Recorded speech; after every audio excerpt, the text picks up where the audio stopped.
दुशासन को दुर्योधन ने कहा केस पकड़कर खींच कर लेकर आओ। भूल गए मान और सम्मान, और दुशासन केस पकड़कर खींच कर लेकर आता। भरी सभा में द्रौपदी को लगता था कि यहां बड़े बड़े लोग बैठे, धुरंधर है, अरे भीष्म पितामह है, वो थोड़ी अनर्थ होने देंगे। दुर्योधन ने कहा इसका चीरहरण करो, नग्न करके इसको जंघा पर बिठाओ।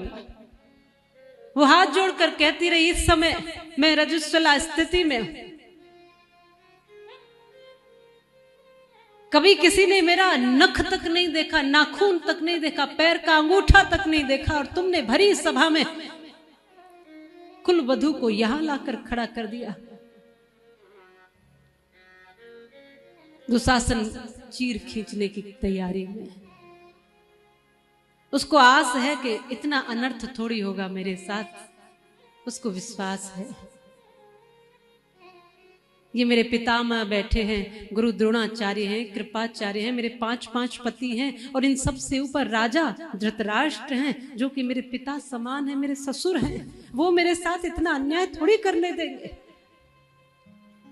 भरोसा है, अभी विश्वास है कि ऐसा नहीं होगा।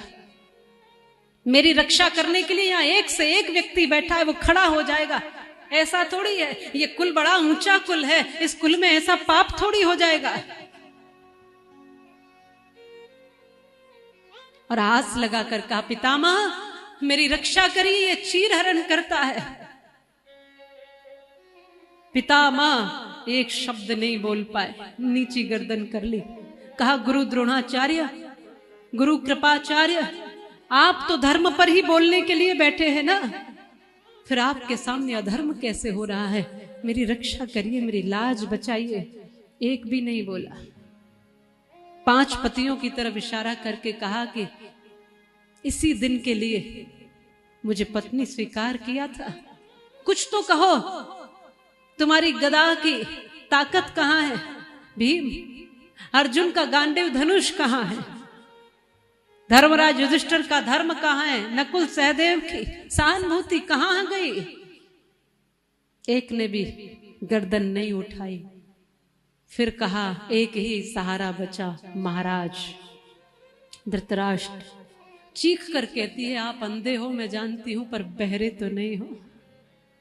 अंधे ही तो हो अभी, बहरे तो नहीं हो। मेरे चीत्कार आपके कानों तक तो पहुंचती होगी। आपकी बहू की लाज इस भरी सभा में सबके सामने लूटी जा रही है और आप मौन हैं, आप कुछ नहीं कहते। धिक्कार है आपको। वो भी मौन थे, पूरी सभा मौन थी, सब मौन थे।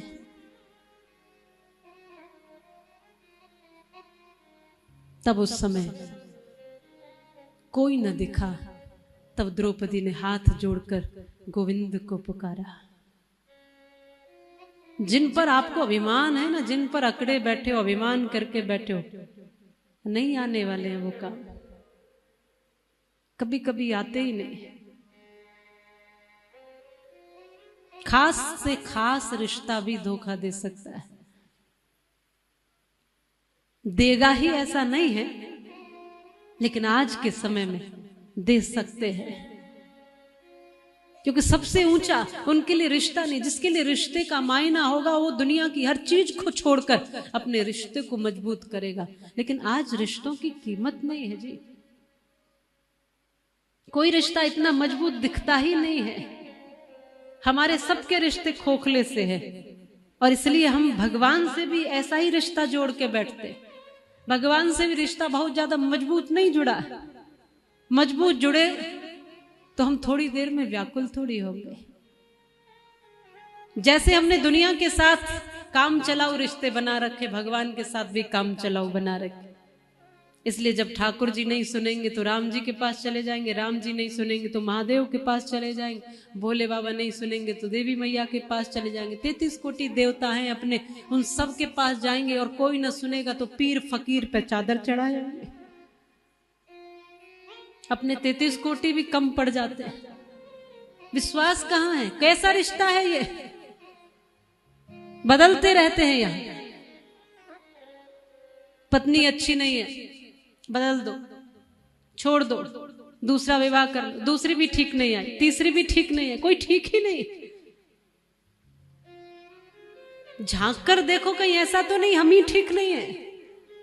सब बदल देते, यहां लोग रिश्ते बदल देते, रिश्ते अच्छे नहीं, लोग अच्छे नहीं। कई बार घर बदल देते, मकान बदल देते और घर का कोना कोना बदल देते। बहुत से तो वास्तु के चक्कर में सब बदल देते, इसे तोड़ो, उसे तोड़ो, उसे तोड़ो, सब बदल दो। शांति नहीं है जी घर में, तो क्या करें? बोले ये कमरा तोड़ दो, ये ठीक नहीं, वो ठीक नहीं। अब सब बदल दिया तो कहते ये जगह ही ठीक नहीं, जगह छोड़ दी, अब दूसरी जगह पहुंच गए। बोले ये देश ही ठीक नहीं है, देश भी छोड़ दिया बहुतों ने तो, और दूसरे देश में आकर भी वही स्थिति। सब कुछ बदल देते हैं, बाद में पता चलता है कि हम ही ठीक नहीं है। और अगर हम ठीक हैं तो सब ठीक है। शमशान में बैठ जाते महादेव आकर के, वो तो नहीं कहते कि ये कोना ठीक नहीं, यहां मुर्दा जल रहा है, ये जगह ठीक नहीं। हम ठीक हैं तो सब कुछ ठीक है। हम में कमी है